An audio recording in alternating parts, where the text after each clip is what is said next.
नमस्कार, स्वराज एक्सप्रेस में आप सभी का स्वागत है। बिग डिबेट में मैं हूं आपके साथ कविता पांडे और आज का हमारा मुद्दा है ईवीएम पर सवाल। जी हां, देश लोकसभा चुनाव के मुहाने पर खड़ा है। हर पार्टी इस चुनाव में लोगों का भरोसा जीतने के लिए जी जान से लगी है। हर तरीका अपनाया जा रहा है ताकि जनता को अपने पाले में किया जा सके। बीजेपी के विजय रथ को रोकने के लिए कांग्रेस नेता राहुल गांधी देश भर में भारत जोड़ो न्याय यात्रा निकाल रहे हैं, लेकिन इसी बीच पार्टी के वरिष्ठ नेता दिग्विजय सिंह ने फिर से एक बार ईवीएम का मुद्दा छेड़ दिया है और सियासत को गर्म कर दिया है। क्या है दिग्विजय सिंह के आरोप, देखिए रिपोर्ट में और आगे इसी पर खास मेहमानों के साथ चर्चा करेंगे। मध्य प्रदेश में ईवीएम के सवालों का जिन एक बार फिर से निकल आया है। ईवीएम को लेकर सवालों का दौर शुरू हो चुका है और शुरू हो चुकी है इसको लेकर सियासत। जी हाँ, अपने बयानों को लेकर अक्सर सुर्खियों में रहने वाले पूर्व सीएम दिग्विजय सिंह एक बार फिर से चर्चा में हैं। दरअसल दिग्विजय सिंह ने एक बार फिर से ईवीएम के खिलाफ हल्ला बोल दिया है। सिंह ने बाकायदा इस संबंध में एक प्रेस कॉन्फ्रेंस कर ईवीएम की खामियां गिनाई हैं। इस मौके पर दिग्विजय सिंह ने कहा कि ईवीएम को लेकर खुद लालकृष्ण आडवाणी अविश्वास जता चुके हैं। उन्होंने कहा कि ईवीएम का इस्तेमाल 2003 में शुरू हुआ, लेकिन अविश्वास सामने आ जाने के बाद इसके साथ वीवीपैट को जोड़ा गया। सिंह ने कहा कि भारत के अलावा ऑस्ट्रेलिया और ब्राजील में ईवीएम का इस्तेमाल होता है, लेकिन ऑस्ट्रेलिया में ओपन सॉफ्टवेयर होता है। 2003 से लेकर 2012 तक वही ईवीएम मशीन काम करती रही। इसकी शिकायतें लालकृष्ण आडवाणी जी ने बहुत की कि हमें विश्वास नहीं है ईवीएम पर। मूल बात यह है विश्वास। शुरू से लेकर आज तक 2003 से लेकर आज तक चुनाव आयोग सॉफ्टवेयर पब्लिक डोमेन में क्यों नहीं डालता। इस मौके पर दिग्विजय सिंह ने आरोप लगाया कि इलेक्शन कमीशन निष्पक्ष नहीं है। उन्होंने कहा कि आयोग भारी दबाव में काम कर रहा है। हम लोग चुनाव में कुछ बोल देते हैं तो नोटिस मिल जाता है, लेकिन बीजेपी के नेताओं को खुली छूट मिली हुई है। पीएम मोदी ने कर्नाटक चुनाव में खुले आम बजरंग बली की जय बोलकर कमल को वोट देने की अपील की थी। तब चुनाव आयोग उन्हें कुछ नहीं कह रहा था। माननीय चुनाव आयोग चुनाव में हम लोग कोई एक शब्द इधर उधर कह दें तो नोटिस मिलेगा, लेकिन नरेंद्र मोदी जी कर्नाटक में खुलेआम भाषण में कहे कि बोलो बजरंगबली की जय और दबाओ कमल का बटन, उनको नोटिस नहीं देगी चुनाव आयोग। क्यों नहीं देगी? क्योंकि वो निष्पक्ष नहीं है। मेरा आरोप है दबाव में है, डरे हुए। भोपाल के हुजूर से विधायक रामेश्वर शर्मा ने दिग्विजय सिंह पर निशाना साधा। उन्होंने कहा कि दिग्विजय सिंह निर्वाचन आयोग की पद्धति को बदनाम कर रहे हैं। निर्वाचन आयोग को खुद संज्ञान लेकर उनके खिलाफ एफआईआर दर्ज करानी चाहिए। उन्होंने सवाल करते हुए कहा कि क्या कांग्रेस कर्नाटक की सरकार को भंग करेगी या फिर क्या मध्य प्रदेश में जीते सभी कांग्रेस विधायक अपने पद से इस्तीफा देंगे। माननीय निर्वाचन आयोग को खुद होकर सो मोटो एक एफआईआर दर्ज करनी चाहिए कि ये भारत की जनता में भ्रम भी पैदा कर रहे हैं और निर्वाचन की पद्धति को बदनाम कर रहे हैं। आपकी कर्नाटक में सरकार बनी है तो तब वहां नहीं था, ईवीएम नहीं थे कर्नाटक में, काहे से वोट डाला? तो वहां की पूरी सरकार से क्या इस्तीफा दिलवाएंगे या कांग्रेस के अन्य जो नेता जीते उनसे इस्तीफा दिलवाएंगे?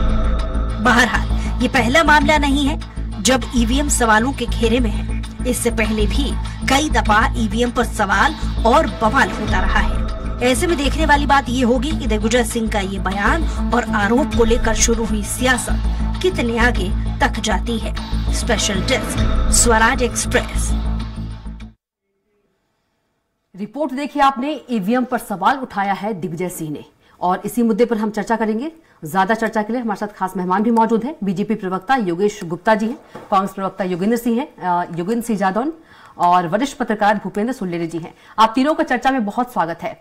सबसे पहले बीजेपी प्रवक्ता के पास चलेंगे, योगेश गुप्ता जी के पास। योगेश गुप्ता जी, ईवीएम का मुद्दा एक बार फिर से गर्मा गया है। लोकसभा चुनाव के ठीक पहले दिग्विजय सिंह ने सवाल उठाए हैं, गड़बड़ी के डेमो भी उन्होंने दिखाया कि हम वोट किसी और को देते हैं और जाता किसी और में है, माफी से जाता किसी और को है।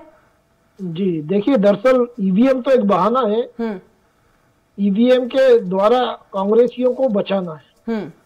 दिग्विजय सिंह जी जैसे वरिष्ठ राजनेता ये भली भांति जानते हैं, पहचानते हैं, और मैं ये मानता हूं कि वो ये समझते भी है कि ईवीएम का कोई दोष नहीं है, मगर ईवीएम के ऊपर आज से नहीं, पिछले लगभग 2-3 चुनावों से लगातार वो ठीकरा फोड़ते आ रहे हैं जी। जबकि हमारे पूर्व मुख्य चुनाव आयुक्त ओपीएस रावत जी 2018-19 के लोकसभा चुनावों के समय उन्होंने सर्वदलीय बैठक बुलाई थी, बाकायदा सभी पार्टी के नुमाइंदों को बुलाया था और कहा था कि ईवीएम को हैंग करके दिखाइए। दरअसल उसमें टेक्निकली अगर मैं बताऊं तो रावत जी के माध्यम से जो बात निकल कर आई थी वो ये थी कि ईवीएम को हैंग नहीं किया जा सकता। उसका एक सबसे बड़ा कारण है कि ये इंटरनेट से कनेक्टेड नहीं है, और ये एक ठीक उसी प्रकार की मशीन है जिस प्रकार एक कैलकुलेटर होता है। तो कैलकुलेशन के लिए जिस प्रकार हम कैलकुलेटर का प्रयोग करते हैं, ठीक उसी प्रकार ईवीएम मत गणना का काम करती है। और कांग्रेस की डिमांड पर पिछले 2 चुनावों से वीपीपीटी। अच्छा योगेश जी, आज जो डेमो दिखाया गया उसको लेकर बीजेपी क्या कहेगी? देखिए, हाँ मैं उसी पे आ रहा हूँ, थोड़ा सा मुझे समय दीजिए। जी। जो वीपीपी मशीन अटैच की गई कांग्रेस की डिमांड पर पिछले 2-3 चुनावों, उसमें प्रत्यक्ष रूप से ये दिखता है जब हम बटन दबाते हैं किसी भी चुनाव चिन्ह का जी, तो वो पर्ची उस बैलेट बॉक्स में गिरती है, 30-40 सेकंड तक होल्ड रहती है। जब मतदाता सेटिस्फाई हो जाता है देन वो बॉक्स के अंदर जाती है। और लेकिन योगेश जी कांग्रेस यही तो कह रही है कि सारा खेल वहीं पर हो जा रहा है। उस पर्ची को काउंट भी किया जाता है, मिलाया भी जाता है। योगेश जी कांग्रेस यहीं पर सवाल उठा रही है कि जो सारा खेल है वहीं पर हो जा रहा है। मैं उसी बात पर आ रहा हूँ। तो जो पर्ची गिरती है उसकी काउंटिंग होती है, और आज तक जितनी भी का वीपीटी मशीन की काउंटिंग मिलान हुआ है जी, उसमें कांग्रेस कहीं कोई आपत्ति नजर नहीं आई। दिग्विजय सिंह जी से सभी पत्रकारों को ये जरूर पूछना चाहिए था कि आप संतोष की वजह क्या है। जो डेमो दिखाया वो ईवीएम नहीं थी, ईवीएम बिना चुनाव आयोग की परमिशन के दिग्विजय सिंह जी बाहर नहीं, वो एक इन्होंने अपनी हिसाब से जुगाड़ से कोई एक ऐसा मशीन लेकर आए जिसका डेमो उन्होंने दिखाया है। वो एग्जैक्टली ईवीएम नहीं थी। दिग्विजय सिंह की ये जो आज का डेमो था वो यहाँ खारिज किया गया। ठीक है। तो अगर दिग्विजय सिंह जी और कांग्रेस पार्टी भारत की जनता के जनमानस को अगर समझ पाए, जिस प्रकार अभी हमने विगत 22 जनवरी को देखा, पूरे देश प्रदेश नगर गांव ग्राम पंचायतों में जो अभूतपूर्व उत्साह था श्री राम लल्ला की प्राण प्रतिष्ठा को लेकर, और जिसके आमंत्रण को कांग्रेस ने ठुकराया, तो क्या भारत की जनता इन्हें माफ कर देगी? ठीक है। जिस दिन कांग्रेस जन भावनाओं के अनुरूप कार्य करेगी। ठीक है योगेश जी, योगेंद्र जी के पास चलेंगे, आऊंगी आपके पास। योगेंद्र जी, योगेश जी कह रहे हैं कि ईवीएम तो कांग्रेस के लिए एक बहाना है।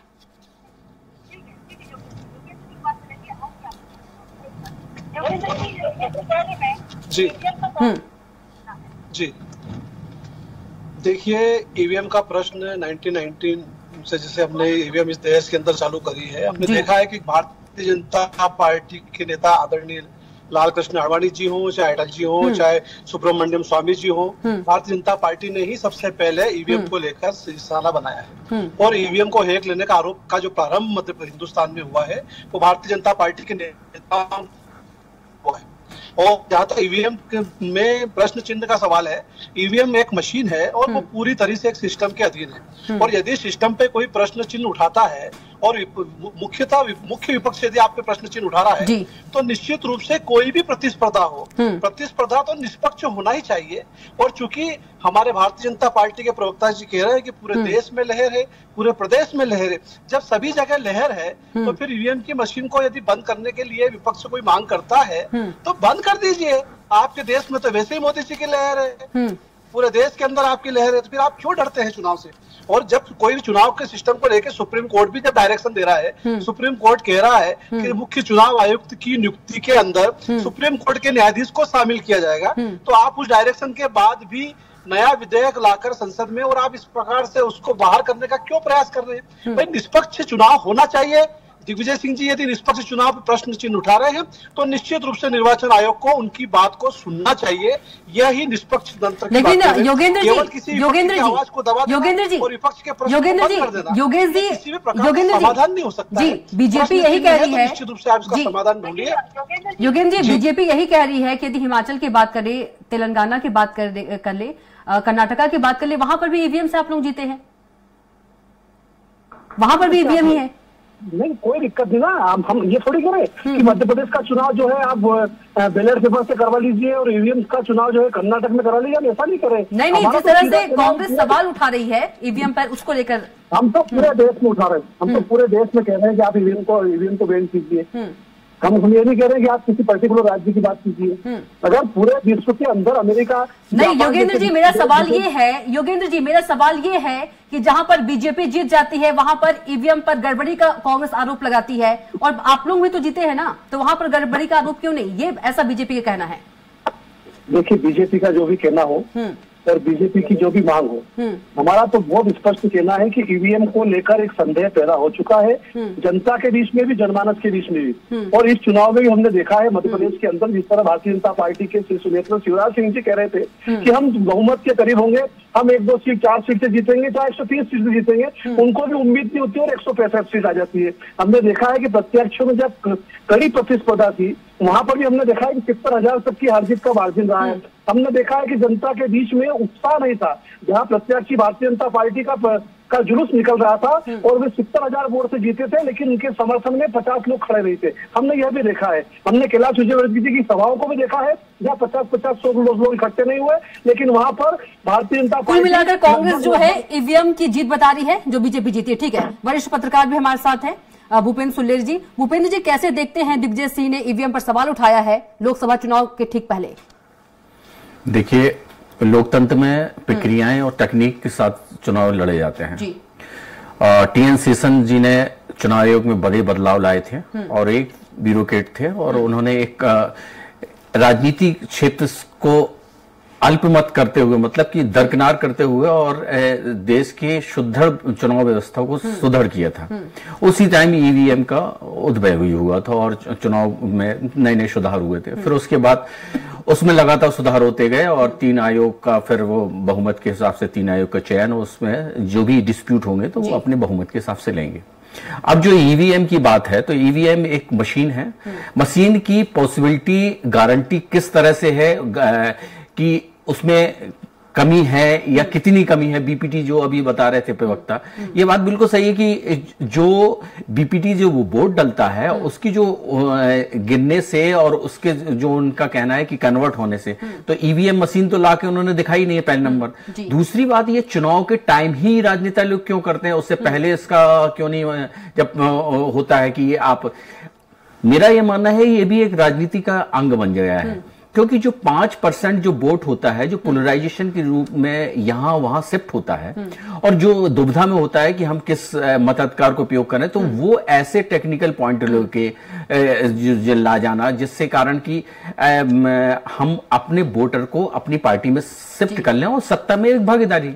अगर ये कोई चीज कमी है, हो सकता है मशीन में कहीं कमी भी हो, लेकिन इस तरह के प्रमाण लाने पड़ेंगे और उसको आपको चुनाव प्रक्रिया में बाकायदा लीगल रूप से, उसको टेक्निक रूप से, प्रमाणीकरण रूप से उसको प्रमाणित करना पड़ेगा, उसके बाद उसमें सुधार आएंगे। ये लेकिन लोकतंत्र की एक प्रक्रिया है और उस लोकतंत्र की प्रक्रिया में हम, लेकिन सुल्लेरे जी, दिग्विजय सिंह गड़बड़ी नहीं कह रहे, सीधा आरोप लगा रहे हैं। जी सीधा आरोप। देखिए, वो बहुत बड़े वरिष्ठ राजनेता हैं और मैं तो ये सोचता हूं कि आज की राजनीति वैसी राजनीति नहीं रहेगी जो उनके 70 वर्ष के अनुभव की राजनीति है। आज अगर वो कुछ बोलते हैं तो मुझे ऐसा, मैंने अपनी पत्रकारिता में अनुभव किया है कि उसका बेनिफिट विपक्ष को ज्यादा मिलता है, उनके जो उनके कृत्य हो या उनका वाचन हो या उनके संबोधन हो। तो आज इस चीज में यूनिफाइड लाने की जरूरत है। आप देखना इसका काउंटर कैसे बीजेपी करेगी और बीजेपी बहुत एग्रेसिव रूप से करेगी काउंटर, क्योंकि अभी, लेकिन मेरा ये मानना है कि जो दिग्विजय जी हैं, दिग्विजय जी ने आज बाकायदा टेक्निकल रूप से रखा है, एक्सपर्ट को बुलाया, उस सब चीज को उन्होंने मीडिया के सामने एक्सपोज किया। लेकिन अब एक्सपोज की सीमा कहां तक पहुंचती कि ये क्या वो 5% जो वोटर है उसको अपनी तरफ शिफ्ट करने की तैयारी है, क्योंकि लोकसभा चुनाव आ रहा है और उस लोकसभा चुनाव से पहले चुनाव आयोग पे ये दबाव बनाना विपक्ष का भी और सत्तारूढ़ का, उन्हें कहना कि वो उनकी नोडल एजेंसी है और वो उनका कहना है कि नहीं मैं निष्पक्ष काम कर रहा हूं। लेकिन मुझे ये लगता है कि चुनाव आयोग एक निष्पक्ष रूप में तो भूमिका निभा रहा है। पहले तो जब हम जो लोग छोटे थे तो हम लोग खुद समझते थे कि सरकार चुनाव ही कराती है, लेकिन जो टीएन सेशन के बाद जो यूनिफॉर्म चेंज आया है जो चुनाव में, ये निश्चित रूप से एक बहुत सशक्त रूप में, और भारत जैसा जो लोकतंत्र है, विश्व का सबसे बड़ा लोकतंत्र है, उसमें इस तरह से अगर कोई संभावना है तो सरकार को भी और विपक्ष को मिलकर उसके साथ न्याय प्रक्रिया के साथ उसमें सुधार की संभावना है और सुधार लाने चाहिए। जी, योगेश गुप्ता जी, दिग्विजय सिंह कह रहे हैं कि जो इस बार इतनी सारी सीटें मिली हैं ये जनता का वोट नहीं है, मशीन का वोट है। ये बहुत ही गंभीर आरोप। 1982 से ईवीएम मशीन का उपयोग चालू हुआ, कांग्रेस पार्टी ही ईवीएम को लेकर आई थी। उसके पहले क्या होता था, मत पेटियों में बैलेट पेपर बंद होते थे, बैलेट ठप्पा लगाकर अपन मतदान करते थे। तो उस दौरान काफी सारी हिंसा होती थी, मतदान प्रभावित करने के लिए गुंडागर्दी होती थी, गोलियां चलती थी, लोगों की हत्या होती थी। इन सब दर्दनाक हादसों को रोकने के लिए ही तो हमारी सर्वोच्च जो चुनाव आयोग की संस्था है उसने ऐसा उपाय ढूंढा में हिंसा का प्रयोग ना के बराबर हो लोकतंत्र प्रक्रिया के अंतर्गत। तो हम इस पे काबू पाने में काफी हद तक सफल हुए और इसको लेकर आने का श्रेय भी कांग्रेस को ही था। तो क्या दिग्विजय सिंह जी चाहते हैं कि हम पुनः उसी दशक में जाएं जहां गोलियां चलती थी? आज वो कह रहे हैं ईवीएम हैक हो रही है, कल कहेंगे मतपेटियां बदल दी, बैलेट बॉक्स लूट। योगेश जी, ठीक है योगेश जी, जो वोट की पहले होता था, योगेश जी तो चलाना है, कहने का तात्पर्य है आप जन भावनाओं को समझ नहीं रहे। जनता क्या चाह रही है देश में, उसके अनुसार की पार्टी आचरण नहीं कर रही है। अगर वोट की जो पर्ची है मतदाता के हाथ में मिल जाएगी तो क्या दिक्कत है? देखिए, बैलेट बॉक्स में जो पर्ची गिर रही है उसका मिलान होता है ना। अगर उसमें अंतर विरोध पाया जाता है, अगर शक है, अगर विपक्ष को शक है, किसी को शक को दूर करना चाहिए, साच को कैसा आज? यहाँ शक नहीं, आदरणीय पत्रकार महोदय ने एक वर्ड यूज किया, प्रमाण। प्रमाण चाहिए, आप प्रमाण है, सुप्रीम कोर्ट जाइए, चुनाव आयोग जाइए, लेकिन आपके पास प्रमाण के नाम पर तो जीरो है, निर्बटा सन्नाटा। आप अपनी राजनीति चमकाने के लिए अनर्गलन वार्तालाप करते हैं, अपने पार्टी के नेता और कार्यकर्ता और युवराज को बचाने के लिए ईवीएम के ऊपर ठीकरा फोड़ते हैं। आज कांग्रेस है कहाँ, जनता के बीच में कहाँ है? इतने मुद्दे, उन मुद्दों को लेकर भी कांग्रेस कहाँ है? प्रत्यक्ष रूप से अगर आप और हम देखेंगे तो ईमानदारी से कांग्रेस आज कहीं भी नहीं है, सिर्फ ट्विटर पर चिड़िया उड़ाने से या सोशल मीडिया पर वक्तव्य जारी करना। आप अपनी राजनीति तो चमका सकते हैं, मगर जनता के जो जन आशीर्वाद की आप अपेक्षा रखते हैं वो नहीं पा सकते। तो निश्चित रूप से उसके लिए अथक प्रयास करने होंगे कांग्रेस पार्टी को। योगेंद्र जी, अथक प्रयास करने होंगे आपको। कांग्रेस अपना प्रयास कर रही है, कांग्रेस अपने मुद्दों की राजनीति करती है। हिंदुस्तान में कांग्रेस पार्टी युवाओं के लिए, किसानों के लिए, गरीबों के लिए इन मुद्दों को लेकर राजनीति करती है। भारत की सरहदों पर जिस प्रकार से विदेशी ताकतें यदि हस्तक्षेप करती है तो कांग्रेस पार्टी उसको विपक्ष की भूमिका का निर्वाह करती है। और कांग्रेस पार्टी का जो दायित्व है, कांग्रेस पार्टी उसी दायित्व के हिसाब से ही काम करती है। केवल सांप्रदायिक ध्रुवीकरण की राजनीति के माध्यम से देश के अंदर इस प्रकार की राजनीति कभी कांग्रेस ने करी नहीं और कांग्रेस इस प्रकार की राजनीति करना भी नहीं चाहती है। आज हिंदुस्तान में अगर विपक्ष के सारे बड़े बड़े जितने भी राजनेता हैं यदि ईवीएम पे प्रश्न चिन्ह लगाते हैं तो चुनाव आयोग को उन्हें बुलाना चाहिए और चुनाव आयोग को संतुष्ट करना चाहिए। चुनाव आयोग को उनके जो आरोप है उनका जवाब देना चाहिए। ये चुनाव आयोग आप जाते क्यों नहीं है? चुनाव आयोग जाइए, सुप्रीम कोर्ट जाइए, उच्च न्यायालय जाइए, आप वहां जाकर अपनी आपत्ति दर्ज कराइए। आप ऐसा योगेश जी, दिग्विजय सिंह यही कह योगेश जी दिग्विजय सिंह कह रहे हैं कि सवालों के जवाब चुनाव आयोग नहीं दे रहा है। दिग्विजय सिंह जी से पूछना चाहिए, छिंदवाड़ा की 9 की 9 सीटें आप कैसे जीत गए अगर ईवीएम है हुई तो? हमारे 12 कैबिनेट मंत्री कैसे हार गए अगर ईवीएम है हुई तो? आप तेलंगाना कैसे जीत गए, आप कर्नाटका कैसे जीत गए, आप हिमाचल कैसे जीत गए 2018? योगेश जी सुन लीजिए, योगेश जी सुन लीजिए, योगेश जी योगेंद्र जी को सुन लीजिए। जी योगेंद्र जी बोलिए। जहाँ पर सिस्टम चाहता है उसको चुना देता है, सिस्टम तय कर लेता है और फिर तो जो है रणनीति का तय कर लेते हैं किसको जिताना है किसको हराना है। और ये सिस्टम देश की सर्वोच्च संवैधानिक संस्थाओं पर ही विश्वास नहीं रहा आप लोगों का। अरे लालकृष्ण आडवाणी जी ने प्रश्न चिन्ह उठाया था, क्या कहना आपका? लालकृष्ण आडवाणी जी ने भी कहा था, आडवाणी जी ने कहा, सुब्रमण्यम स्वामी जी ने कहा, आपके भारतीय जनता पार्टी में अटल बिहारी जी के बाकायदा मीटिंग की गई, बाकायदा किताब का विमोचन किया है। आप ठीक है, सुंदर जी के पास चलेंगे, भूपेंद्र जी के पास। ठीक है, भूपेंद्र जी के पास चलेंगे। भूपेंद्र जी, दिग्विजय सिंह कह रहे हैं कि निष्पक्ष नहीं है चुनाव आयोग। देखिए, सत्ता और विपक्ष की यही अपनी अपनी खूबियां हैं, क्योंकि वो विपक्ष में रहते हैं तो उनकी भी भागीदारी रहती है कि अपने हिसाब से उस चीज को, सत्ता को घेरें। और निश्चित रूप से लोकतंत्र की ये खूबसूरती भी है कि उसके, लेकिन साथ साथ आज के समय में प्रमाण के साथ प्रमाणीकरण आना चाहिए, क्योंकि लॉजिक एक ज्यादा देर तक नहीं रहता है अगर उसमें टेक्निकल कोई चीजें रहेगी।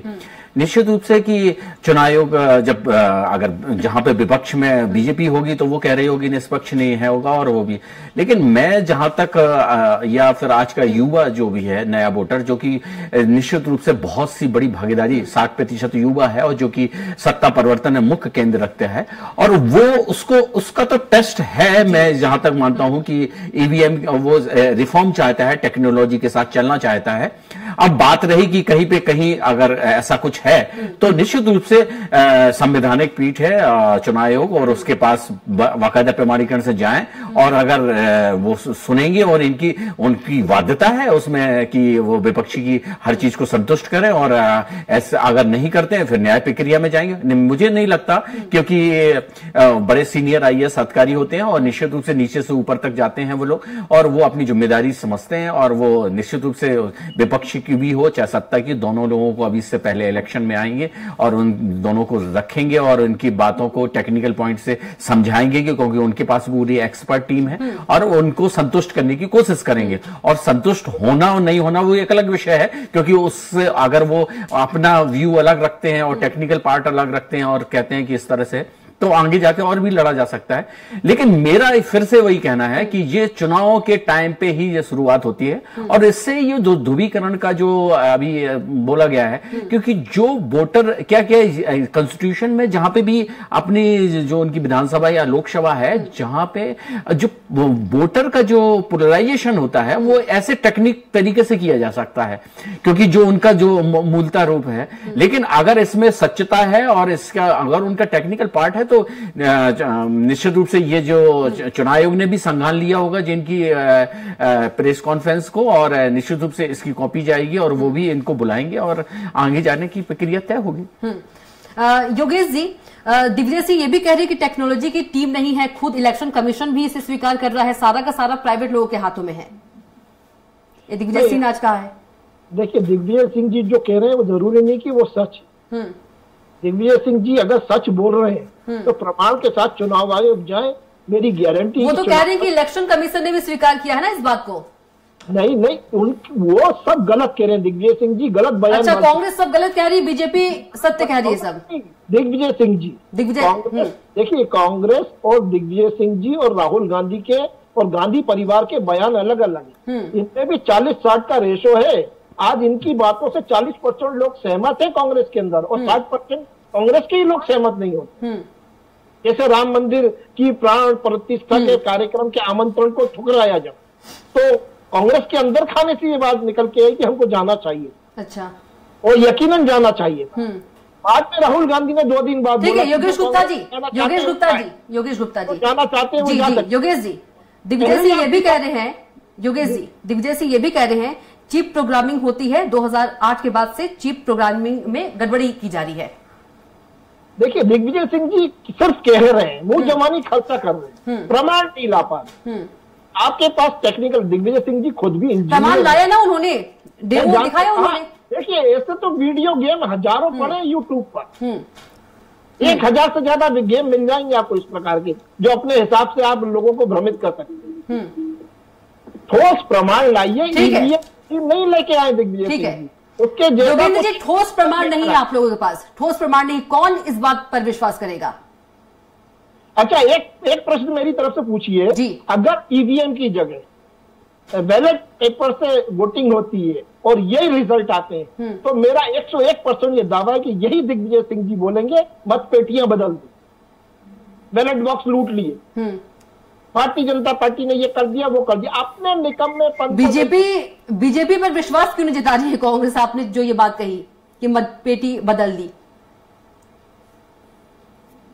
देखिए, भारतीय जनता पार्टी हमेशा से देश की संवैधानिक संस्थाओं का मान सम्मान और लोकतांत्रिक। ठीक है, समय का अभाव है, योगेंद्र जी के पास चलेंगे। योगेंद्र जी, कोई ठोस सबूत, कोई ठोस प्रमाण नहीं है कांग्रेस के पास, सिर्फ गंभीर आरोप लगाए जा रही है। ठोस प्रमाण है तो जाइए कोर्ट। जो भी आरोप ईवीएम के ऊपर लग रहे हैं, मैं आपको बता देना चाहता हूं कि निर्वाचन आयोग ने एक बार खुला चैलेंज करा था।